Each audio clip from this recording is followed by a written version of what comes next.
سوره کافرون 109 سوره قرآن بوده در مکه مکرمه نازل شده از 6 آیت عبارت است. سبب نازل شدن این سوره را مفسران کرام چنین روایت کردند: یک چند نفر از سرداران قریش به نزد پیغمبر الله صلی الله علیه و سلم آمدند و گفتند: بیا به این ترتیب صلح برقرار سازیم. تو 1 سال معبودان ما را عبادت میکنی و ما سال دیگر معبود تو را عبادت میکنیم. حضرت محمد صلی الله علیه و سلم در جواب گفتند: معاذ الله که من به پروردگار خود کسی را شریک بیارم. معلوم بود که کافران در ظاهر صلح کردنی شدند، لیکن آن صلح نه بلکه مداهنه بود. یعنی مداهنه در ظاهر صلح و در باطن خلاف صلح را میگویند. پس این سوره مبارکی توحید و براءت یعنی خلاصی از شرک و گمراهی نازل شد. در آن نزاعی بین دو طایفه اهل ایمان و بت پرستان بیان می شود. بیخردی آنها آشکار می گردد. خواهش های کافران رد می شود. بسم الله الرحمن الرحیم. به نام الله که بی اندازه مهربان و بی نهایت با رحم است. قل یا ایها الکافرون. بگو ای کافران. این آیت و آیت های آینده تا آخر این سوره به پیشنهادی در مقدمه این سوره ذکر شده مشرکان جواب است.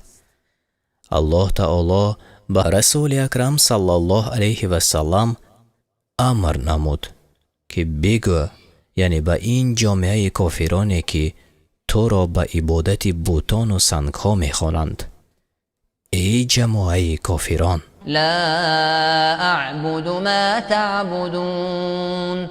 آن چیزی را که شما می پرستید من نمی پرستم. من آن بت‌هایی که شما می پرستید از آنها بیزارم و آنها را نمی پرستم، چون که آنها به کسانی که آنها را می پرستند هیچ ضرر و نفع رسانیده نمی توانند. من به پروردگار خویش تا این که چیزی را در برابر او شریک حسابم پناه می برم.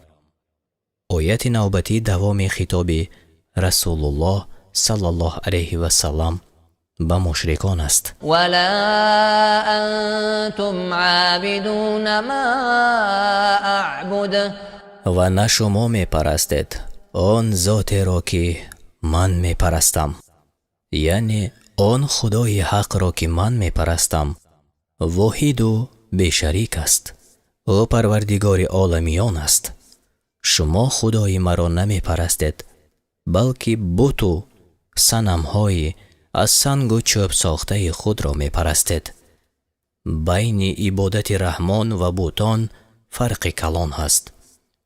به روایت تکرار آیت ها برای آن است که کافران مقصد داشتند که رسول الله صلی الله علیه و سلم را به عبادت بت‌های خود رضا کنانند، اما رسول الله صلی الله علیه و سلم پیشنهاد آنها را رد نموده قبول نفرمودند. ولا انا عابد ما عبدتم. و نه من پرستش خواهم کرد آنچه شما می پرستید. این آیت تاکید برای مشرکان مکه است تا که امیدشان را کنند و از آن فکری که دارند باز کردند.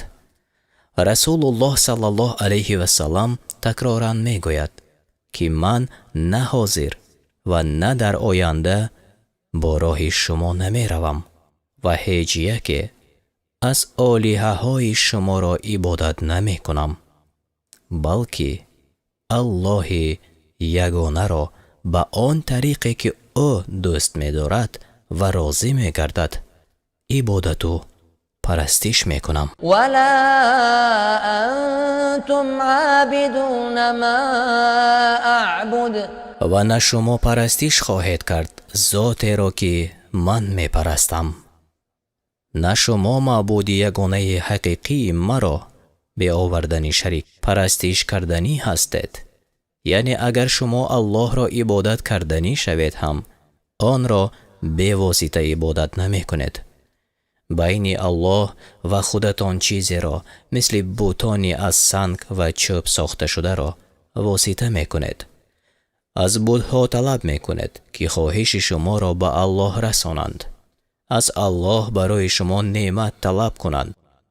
چون این عبادت نزد پروردگار مقبول نیست و من از چنین عبادت مشرکانه بیزارم. من خداوند را به واسطه عبادت و پرستش می کنم. اما در حال حاضر باشد لكم دينكم ولي دين. شما راست دین شما و مراست دین من. پس وقتا که دین شرک و بت پرستی برای شما باشد، دین توحید و خدا پرستی، اسلام و عرفان برای من است. من خداوند رحمان را عبادت می کنم. شما باشد صنم و بوتان را می پرستید. مضمون این سوره به عبادت پروردگار واحد و قهار نهایت دلالت قطعی می کند. آن وقت که شماره مسلمانان کم بود، الله با این آیت یعنی آیت 6 به پیغمبر خود امر کرد که کافران را تا مدت به حال خود گذارد. چون اسلام قوت گرفت و صف مسلمانان زیاد شد، الله حکم این آیت را منسوخ گردانید، یعنی از عمل باز داشت. رسول اکرم صلی الله علیه و سلم باز مشرکان را برای اسلام حقیقی و ترک نمودن پرستش بتها و رای آوردن به عبادت الله یکتا دعوت نمودند.